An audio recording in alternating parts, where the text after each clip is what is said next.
मेरे खिलाफ स्टेटमेंट देने के लिए और मेरे खिलाफ कार्रवाई करने के लिए एक मीटिंग बुलाई और इस मीटिंग के पश्चात योजना बनाई और योजनाबद्ध तरीके से मेरा चरित्र हनन करने की कोशिश की। पहले तो शारीरिक रूप से एलिमिनेट करने की, फिर चारित्रिक रूप से एलिमिनेट करने की इन्होंने कोशिश की। एक बिना लेटर हेड के 3 मंत्रियों का पहला स्टेटमेंट 20 मई को दिलाया, अनर्गल आरोप लगाए। उसके बाद में 27 मई को और उसके बाद में 4 जून को रोहिदास शर्मा द्वारा प्रेस वार्ता की गई। सीकर में 21 जून को प्रेस वार्ता कराई और झुंझुनू में उसके बाद में प्रेस वार्ता कराई। एक मेरे खिलाफ वो कार्रवाई कर सकते थे। 8 मंत्रियों से मेरे खिलाफ स्टेटमेंट दिलाना, 5 विधायकों को बैठाकर हर जिले में मेरे खिलाफ वक्तव्य दिलाना और 3 बार रोहिदास द्वारा प्रेस कॉन्फ्रेंस कराना, जिसका कोई राजनीतिक वजूद नहीं है, जो पार्टी में कोई पदाधिकारी नहीं है, मंत्री नहीं है, कोई लेन देन नहीं है, वो दिलाना, वो क्यों? वो चरित्र हनन की राजनीति का उनका अंग था। अब तक 5 मंत्री, 2 सांसद और कई विधायक आरोप लगा चुके हैं। पार्टी का जो खुद का व्हाट्सएप ग्रुप है उस पर अभद्र भाषा का प्रयोग किया। उसके खिलाफ मैंने जालपुरा पुलिस थाने में रिपोर्ट भी दर्ज कराई, लेकिन अभी तक उस पर भी कोई कार्रवाई नहीं हुई। मैंने खुद जाकर रिपोर्ट दर्ज कराई। ये सारा काम हो गया। इसका अर्थ ये है कि सरकार और ये मुख्यमंत्री और इनका केंद्रीय जो अध्यक्ष है वो कांग्रेस से न डरकर मेरे से डरे। इन आरोप का मैंने खंडन किया। मैंने कहा कि अनर्गल आरोप बंद करो, मनगढ़ंत बातें बंद करो, और मैंने नोटिस भेज दिया इनको कि आप इनका या तो खंडन करिए, अन्यथा मुझे कानूनी कार्रवाई करनी होगी। कुछ ने मुझे फोन करके कह दिया, भाई साहब हम तो थे नहीं, बाहर गए हुए थे, हमारी लेटर पैड पर ऐसे बिना लेटर पैड के दस्तखत कर दिए और कर दिए। तो मैंने उनको माफ कर दिया, लेकिन एक जने लगातार करता ही रहा। तो मैंने उनको नोटिस भेज दिया कि भैया आप बताओ कि काम हुआ। ये रोहिदास शर्मा ने 4 जून को जो आरोप लगाए, उसके बाद जो उन्होंने आरोप लगाए वो बिल्कुल अभद्र थे, शालीनता के खिलाफ थे और राजनीति में इस प्रकार की भाषा का कोई प्रयोग करे उसकी मुझे अपेक्षा नहीं। उस भाषा का उन्होंने प्रयोग किया, लेकिन मैंने जवाब नहीं दिया। मैंने नहीं दिया, भाई कीचड़ में पत्थर डालने से खुद के अंगी खराब होते हैं। इसलिए मैंने उनको कानूनी नोटिस दे दिया और कानूनी नोटिस दिया तो उन्होंने उसका कोई जवाब नहीं दिया। इसलिए मैंने 14 जुलाई 2017 को अभी राजस्थान के इतिहास में पहला 9,52,135 रुपए की कोर्ट फीस लगाकर घर से जमा कराकर और 10 करोड़ रुपए की मानहानि का दावा उस पर मैंने दायर किया डिस्ट्रिक्ट जज जयपुर के यहाँ पर। उसकी लगातार झूठी, भ्रामक, चरित्रहीन, अभद्र, शालीनता रहित भाषा के कारण से नोटिस देने के बाद जज नहीं माने, तो मैंने 10 करोड़ रुपए का ये दावा प्रस्तुत किया। आपकी जानकारी में ला दूं, आज तक राजस्थान के इतिहास में किसी भी राजनेता ने अपने आप को जुडिशियल स्क्रूटनी में नहीं डाला। मैंने अपने आप को जुडिशियल स्क्रूटनी में डाला। मैंने कहा कि सारे आरोप गलत है, आप प्रमाणित करिए, और 10 लाख रुपए की ड्यूटी लगाई है मैंने घर से कि आप प्रमाणित करिए। और मैं अब कहना चाहूंगा कि अगर थोड़ा भी नैतिक साहस हो और थोड़ी भी राजनीति के प्रति जिम्मेदारी हो लोकतांत्रिक भावना से, तो उनको जाकर न्यायालय में इसको प्रमाणित करना चाहिए। क्योंकि कोई पुलिस केस हो, कोई सीबीआई केस हो, कोई एसीबी केस हो, किसी भी प्रकार के केस के अंतिम उनकी चालान के बाद में भी न्यायिक जुडिशियल स्क्रूटनी होती है। तो हमने तो स्वयं को जुडिशियल स्क्रूटनी में डाला है। इतनी बड़ी रिस्क आज तक किसी ने नहीं उठाई है, हमने उठाई है। और वो भी उसमें डाला है कि इस प्रकार के ही आरोप पहले एक अन्य सज्जन के द्वारा मुख्यमंत्री ने लगवाए थे, उनके खिलाफ मैंने न्यायालय में वाद प्रस्तुत किया और न्यायालय ने इन सारे आरोपों को मनगढ़ंत मानते हुए स्टे कर दिया कि सारे आरोप मनगढ़ंत है, बेबुनियाद है और दोबारा नहीं लगाए जाने चाहिए। ये मुख्यमंत्री को पता था, फिर भी इसको मनाने के लिए उन्होंने इसे स्टेटमेंट कराया और मैंने अब 10 करोड़ का दावा उस पर कर दिया है, जिसमें दूध का दूध और पानी का पानी होगा। पहला जवाब मैंने 14 तारीख को, दूसरा 18 तारीख को भेजा और मीडिया को भी जारी किया। मीडिया को मैंने इसलिए जारी किया था कि उन्होंने भी ये मीडिया को जारी किया था, मैंने मीडिया को जारी कर दिया। उन दोनों में मैंने जितनी बातें खुलकर स्पष्ट रूप से बता सकता था उतनी बातें मैंने बता दी। और फिर उनको मैंने कहा केंद्रीय नेतृत्व को कि इन्होंने जो मेरे खिलाफ शिकायत दी है वो तो भेजो ताकि उसका जवाब दे सकूं। वो उन्होंने नहीं भेजी तो मैंने एक पुस्तक के रूप में उन जवाब को छपा दिया है और वो पुस्तक आपको मैं अभी वेट कर दूंगा, ताकि एक बात तो क्लियर हो जाए कि मैंने उनका जो जवाब दिया वो जवाब क्या है। उनमें मुख्य रूप से 2 ही प्रश्न थे। एक तो उन्होंने पूछा था कि आप पार्टी की मीटिंगों में क्यों नहीं जा रहे हो, इसका मैंने जवाब दे दिया कि भाई पार्टी की मीटिंगों में नहीं जा रहे हो, मैंने उसका जवाब दिया। मैंने कहा कि मुख्यमंत्री शारीरिक रूप से मुझे एलिमिनेट करना चाहते, हमारे परिवार को करना चाहते। जब मुझे सुरक्षा मिली थी तो यह कहकर मिली थी कि इनको पार्टी के आंतरिक विवाद से जान का खतरा है। वो सरकारी रिकॉर्ड में मौजूद है और वो खतरा इनसे ही बताया था। अभी खतरे वाले राज्य में आ गए तो राज्य में आने के बाद में 3 बार इंक्वायरी करने के बाद में इन्होंने मेरी सुरक्षा हटाई, मेरे बच्चे की सीकर में सुरक्षा हटाई और वो भी अधिकारियों की रिपोर्ट के बावजूद हटाई। अधिकारियों ने कहा करनी चाहिए, हटा ली तो भी हम नहीं बोले।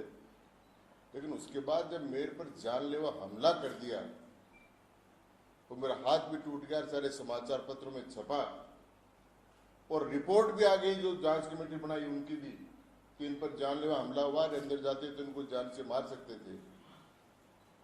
उस पर भी कोई कार्रवाई नहीं कर उनको पुरस्कृत किया। तो मैंने उसमें लिखा कि मैं इसलिए मीटिंगों में नहीं जा रहा हूं। दूसरी बात, उन्होंने राजा कल्याण सिंह जी ने जब छपना अकाल बना तो मेरे दादाजी को कहा कि आप अकाल राहत के लिए काम चलाइए। तो सबसे बड़ी हवेली सीकर में हमारे परदादा जी ने 4 साल तक अकाल राहत का काम चलाकर बनवाई, यहाँ तक हमने मदद की। उसी प्रकार मेरा ननियाल का परिवार वो भी समृद्ध परिवार रहा। मेरी 6 वर्ष की उम्र में मेरी माता जी का देहांत हो गया था, इसलिए मैं ननियाल में रहा। वो भी बहुत समृद्ध थे, खूड़ के ठिकाने के कामदार थे। जयपुर का जो जाओ था ठिकाना है उसके भी कामदार थे। वहाँ में पढ़ा, उनके साथ रहा, उनका भी काम किया। तो मैं स्पष्ट कहना चाहता हूँ कि मेरा और उनका, मेरा परिवार ननियाल का भी और ददियाल का भी, दोनों परिवार ही शुरू से ही समृद्ध रहे हैं और हमारे परिवार में पढ़ाई लिखाई पर जोर रहा है हमेशा। इसलिए मैं यहाँ पढ़ा, मैंने LLB की और LLB करने के बाद में हमने, ये मुझे बताना नहीं चाहिए, मैं बता दूँ, मैं जब LLB में पढ़ रहा था उस समय 1968, 69, 70, 71 में मोटरसाइकिलें बहुत कम थी। लेकिन उस समय भी मैं, जब लोग साइकिल पर नहीं जाते थे, मैं मोटरसाइकिल पर, YSD मोटरसाइकिल थी, उससे जाया करता था। जो लोग मुझे पूछते हैं ना आप कहाँ से लाए, तो मैं उस समय जाया करता था। अब मैं दादा भाई नोडजी हॉस्टल में रहता था, एक हॉस्टल में मेरे 800 डाइट लगते थे, मेरे प्रमाण। तो मैं इस प्रकार के परिवार में जन्म कर यहाँ तक आया हूँ, ये मैं उनको बताना चाहता हूँ। अच्छा, एक मोटी सी बात। मैंने इतना सा कहा कि वो सारे आरोप बेबुनियाद, मनगढ़ंत है, एक योजनाबद्ध तरीके से लगाए गए हैं। पहला काम नोटिस देने का, दूसरा काम आरोप लगवाने का, तीसरा काम केस रजिस्टर करने का और चौथा काम छापा मरवाकर गिरफ्तार कराकर बदनाम करने का। तो इन सभी कामों से मैं डरने वाला नहीं हूं और मैंने इसके लिए 10 करोड़ रुपए का सूट ऑफ डैमेजेस रोहतास पर दायर कर दिया है। और इनमें दम हो तो उसमें जाकर प्रमाणित करें, वरना मुंह छिपाकर घर में बैठ जाए।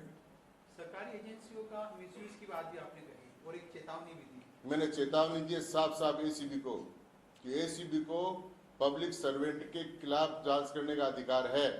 एमएलए पब्लिक सर्वेंट नहीं है, ये सुप्रीम कोर्ट का फैसला है। अगर उसके खिलाफ करेंगे तो कंटेम्प्ट ऑफ कोर्ट भी करूंगा और जो भी वैधानिक अधिकार लेने हैं उन अधिकारों से लड़ूंगा और उनको गलत कामों का परिणाम भुगतना पड़ेगा। एसीबी क्या आपको परेशान कर रही है? वो परेशान अभी तो नहीं कर रही, वो कागज पत्र इकट्ठा कर रही है, लेकिन इसलिए मैंने उनको बता दिया पहले से कि आप मुख्यमंत्री के कहने से अगर काम करेंगे तो रिटायरमेंट के बाद भी पीछा करूंगा और गलती का दंड दिलाऊंगा। पार्टी विरोधी बयान दे रहे हैं। मैंने कहा कि पार्टी का अर्थ क्या है और पार्टी का विरोधी बयान नहीं दे रहा हूं। पार्टी के विरोधी काम तो मुख्यमंत्री कर रही है, जिसने पार्लियामेंट्री बोर्ड का एक बार नहीं 10 बार अवज्ञा की सार्वजनिक रूप से और पार्लियामेंट्री बोर्ड की कोई बात नहीं मानी।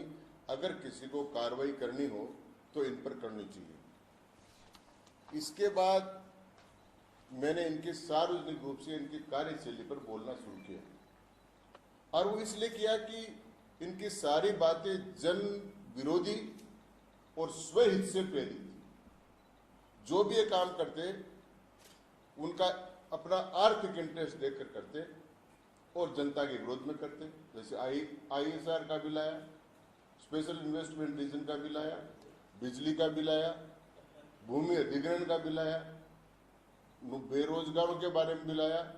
तो मैंने उनके खिलाफ बोलना शुरू किया और ये मैंने बताया। इसके बाद भी केंद्र ने किसी ने सुनी नहीं। ये सब सारी बात हो गई। इसके बाद में नोटिस के मेरे जवाब के बाद में ये अमित शाह से जाकर मिली और 1.25 घंटे तक अमित शाह जी के साथ रही और वहां से आने के बाद में इन्होंने अपने मित्रों से कहा कि मैंने अमित शाह जी से बात की है। वो कह रहे कि इस नोटिस के जवाब के बाद में उन पर कार्रवाई नहीं हो सकती। उन्होंने तो उल्टी आप पर कार्रवाई करने की मांग की। अगर उन पर कार्रवाई करानी है तो उनको बदनाम करो, उनको लांछित करो, उसके बाद में उनको सोचे। इसके बाद में उन्होंने उनका दीनदयाल जी के नाम से जो भी काम कर रहे हैं, प्रकल्प चला रहे हैं, अच्छी बात है। तो आपको क्या कहना है? मुझे तो किसी की क्लीन चिट की जरूरत नहीं है। मैं तो खुद क्लीन हूँ पूरा ही, ऊपर से नीचे तक। आपकी अमित शाह आए थे, तब इस मीटिंग में नहीं जाने को लेकर आपको कोई लिखित में भी किसी प्रकार का? मैंने लिखित में भेजा कि मैं आपकी मीटिंग में नहीं आऊंगा जब तक इन लोगों का इन बातों का फैसला नहीं करोगे। मैंने कहा कि 50 साल के कार्यकर्ता को, समर्पित कार्यकर्ता को, जिसने पहली मीटिंग करी थी आपकी, जो करने वाला नहीं था, पहला प्रशिक्षण से निकला भाजपा का, पहला MLA भाजपा का, उसको आपने नोटिस भेज दिया किसी भी एरे के आदमी करने से। तो इसलिए मैंने कहा कि ये अपमान है कार्यकर्ताओं का और इसको आप वापस नहीं लेते और क्षमा नहीं मांगते तब तक मैं नहीं। ये राष्ट्रीय अध्यक्ष को लिखा था? हाँ जी, वो किताब में दे दी मैंने आपको। यहाँ तो खुली किताब है सब प्रकार की। अभी जो मीटिंग को लेकर मैं संगठन से किसी प्रकार का लिखित में कोई नोटिस आया मेरे पास? नोटिस वोटिस तो क्या देंगे मुझे? नोटिस तो एक बार दिया, देख ही पछता रहे हैं। फिर तो पत्र ही भेजा कि आप आइए। वैसे आपने कहा कि 3-4 माह सिंघवी को राजस्थान सरकार ने क्लीन चिट दी, उस बारे में आपका? मैंने कहा ना, मैं तो मोदी जी के अभियान को आगे बढ़ाने के लिए ही कह रहा हूँ कि पहली अगर आपको लेनी है तो पहला तो राजस्थान के मुख्यमंत्री को हटाओ तो लोगों में आपकी क्रेडिबिलिटी जम जाएगी। अब चुनाव में 2 साल भी नहीं बचे हैं, तो क्या आप लोग एक नई राजनीतिक शक्ति खड़ी करना चाहते हो कि ये तो नहीं कि ज्यादा देर हो जाएगी आप लोगों के लिए?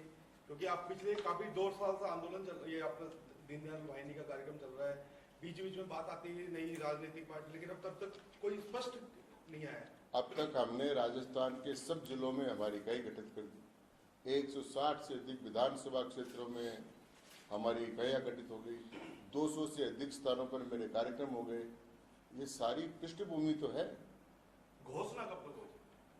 अब मैंने कहा ना, 9 नवंबर तक मेरा लोक संग्रह अभियान और भैरव जी के मंदिर में पूजा पाठ करके फिर दुष्टों के दमन के लिए जो भी आवश्यक है वो काम करेंगे। शिव जी महाराज से यही प्रार्थना करेंगे।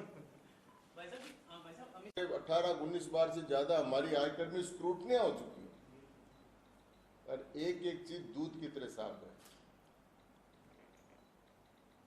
और वो लोग पूछ रहे हैं कि जिनके बारे में सारी दुनिया जानती है वो क्या है। हमारे कहावत है, मारवाड़ी में है, आप लोग समझ जाएंगे नहीं तो हमारे समझ होगा कि छाजड़ो तो बोले चालनी बोले जिकी का सो छेद का। छाजला कहते सूप को जो पहले हिलाते थे, और चलनी कहते जिसको छानते हैं। तो छाजला बोले तो कोई छेद नहीं है, लेकिन चलनियां बोल रही है जिनके 100 कोस के छेद निकले हुए हैं। तो ऐसे लोग मुझे प्रश्न पूछ रहे हैं। तो ये 10 वर्ष से अधिक इनकम टैक्स की कागजों की आवश्यकता नहीं है, लेकिन मेरे पास 35 साल के आयकर रिटर्न्स मेरे और मेरे परिवार के सब हमारे पास। अब वो कहते साहब इनके मकान कहाँ से आ गई, वो लोक संग्रह अभियान कल से चालू होगा। 9 अगस्त भारत छोड़ो आंदोलन का दिन है और इसलिए हमने वसुंधरा राजस्थान छोड़ो, सिंधिया गो बैक, इसके नारे के साथ राजस्थान में लोक संग्रह करेंगे। और 9 नवंबर और 10 नवंबर को जब काल भैरव जन्मोत्सव है, उस दिन भैरव जी के मंदिर में पूजा करके समाप्त करेंगे। उसके बाद में जो लोग इकट्ठे होंगे वो मिलकर एक नई राजनीतिक शक्ति का उदय करेंगे। जरूरत पड़ी तो क्या नई पार्टी का ऐलान कर देंगे आप? जी हाँ, करेंगे। इसी 1-1.5 महीने के भीतर? 3 महीने बाद, 3 महीने तक तो लोक संग्रह ही चलेंगे।